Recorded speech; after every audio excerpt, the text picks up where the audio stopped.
What if I told you that your own body holds a major clue to one of life's biggest questions? In this explainer, we're going to dive into a really powerful logical argument that does just that. We'll start simple and end up somewhere pretty profound. Okay, so let's just start with this question right here. Does every single part of you have a purpose? I mean, think about it. From the way you move to the way you feel, is there a reason for all of it? Let's make this super concrete. Why do we have legs?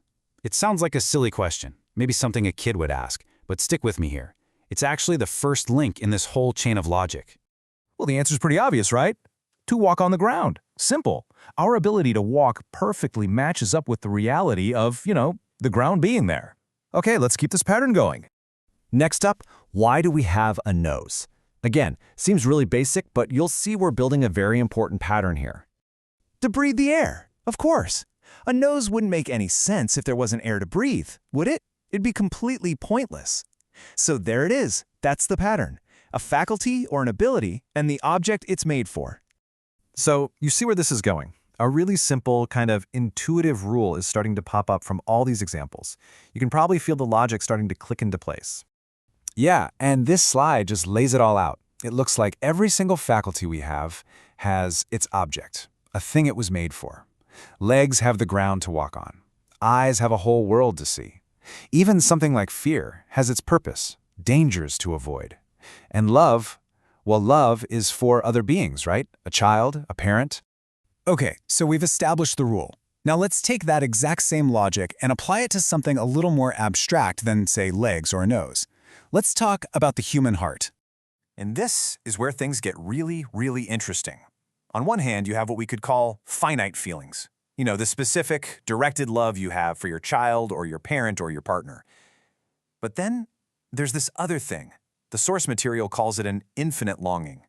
It's this boundless, almost inexhaustible urge to love that no one person, no matter how amazing, can ever fully satisfy. So let's just circle back to our main premise for a second. Remember, no faculty, no ability is created without a reality it was designed for. We saw how that works for our bodies, but what does that mean for our hearts? And boom, that brings us to the absolute core of this whole argument. If every capacity has a reality it's meant for, then what reality could possibly correspond to a longing that is infinite? It can't be a person, right? Because people are finite. Well, the argument's answer is an infinite being. It's the only thing that makes sense.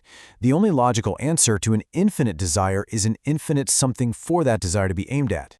And the source text is very direct about this. It says the only being that could actually fulfill this infinite longing is, and I'm quoting here, only the one who possesses infinite, complete, and perfect noble qualities, Allah, God.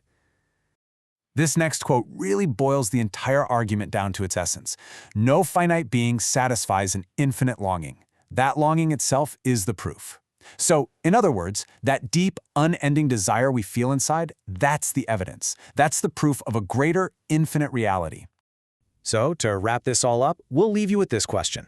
If this line of reasoning holds up, if our deepest, most profound needs are actually clues, then what is your heart really searching for?